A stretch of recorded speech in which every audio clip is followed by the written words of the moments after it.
কেমন আছো বন্ধুরা? আশা করি সবাই খুব খুব ভালো আছো। তোমাদেরকে দেখালাম আমারও গাছেও আবার ফুল ফুটেছে, প্রতিদিনই ফোটে। তাও একটু ফুলগুলোকে তুললাম, তুলে একটু ঠাকুরের পায়ে দিলাম। আমার প্রচণ্ড ভালো লাগার একটা জায়গা, জানো তো।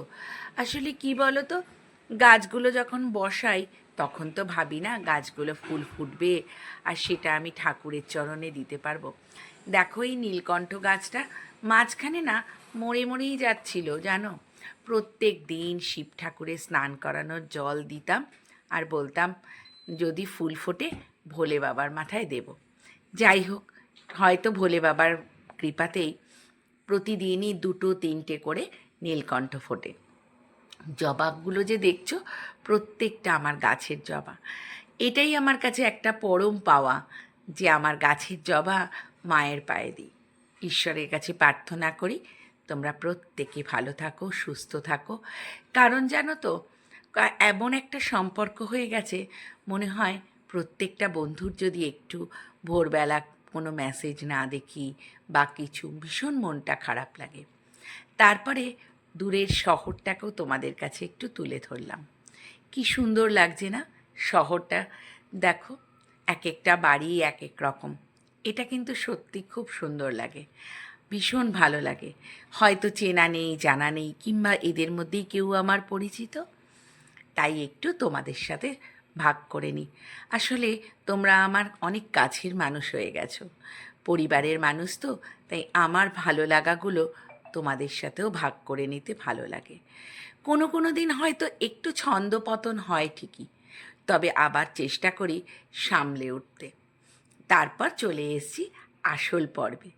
একটু তরকা করে নিচ্ছি, কারণ ছেলে বাড়িতে থাকলেই ওর একটু আবদার, টিফিনটা ওকে একটু সুন্দর করে দিতে হবে। তাই জন্য একটু ডিম তরকা, ঘরোয়া উপায়, আর যা নর্মাল জিনিস দিতে হয় সেইগুলোই দিয়েছি। নামানোর আগে একটু কাসুরি মেথি হাতে ঘষে নিয়ে দিয়ে দিই ওপর থেকে। কখনো ধনে পাতা থাকলে ধনে পাতা, তবে এখন ধনে পাতাটা তো একটু কম পাওয়া যায় যেহেতু সিজনাল।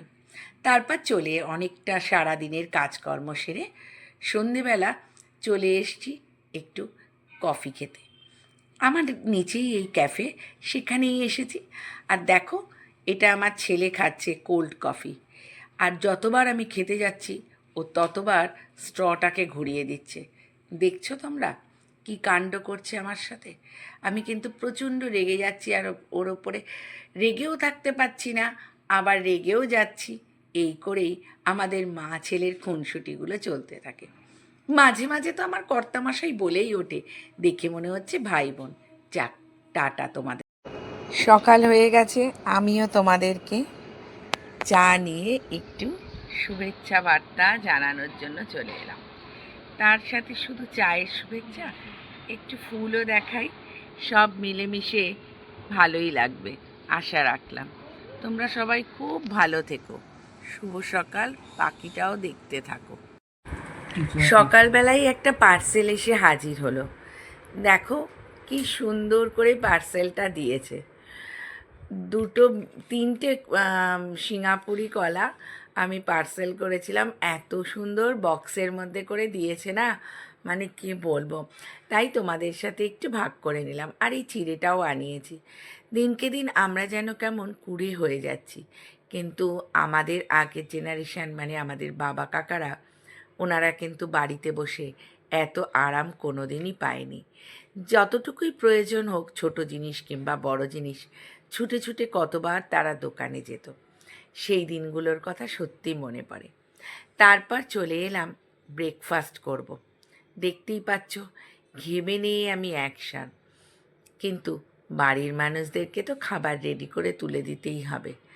এরই মাঝখানে ছেলে বলছে, মা তোমার কি হলো? আচ্ছা বলো, রান্নাঘরে ঢুকলেই কি রান্না শেষ হয়ে যায়? আর এই যে পাউরুটিগুলো, জানো এই পাউরুটিগুলোকে আমি কি বলি? মাথা পোড়া পাউরুটি। জানি না তোমরা কি বলো।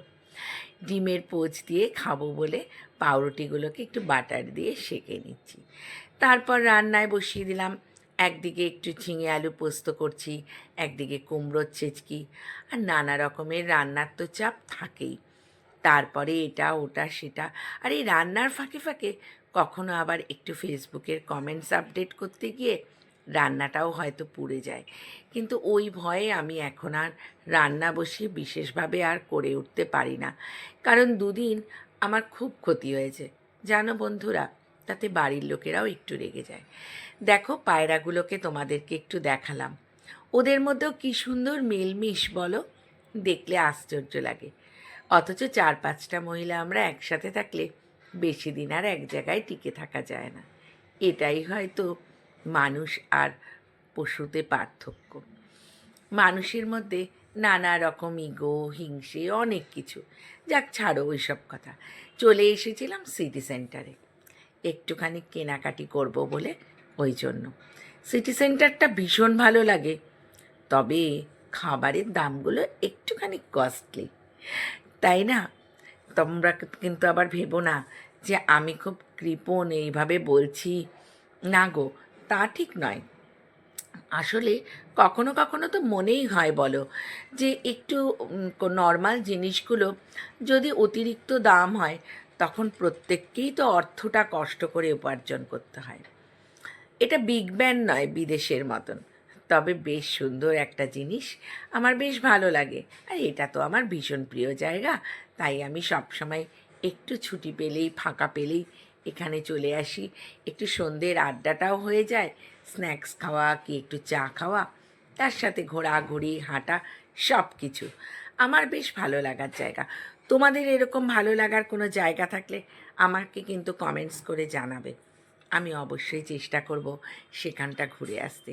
আর তোমাদেরও যদি এই জায়গাটা ভালো লাগে আমাকে কমেন্টস করবে, আমিও কিন্তু তোমাদের লোকেশন দিয়ে দেবো।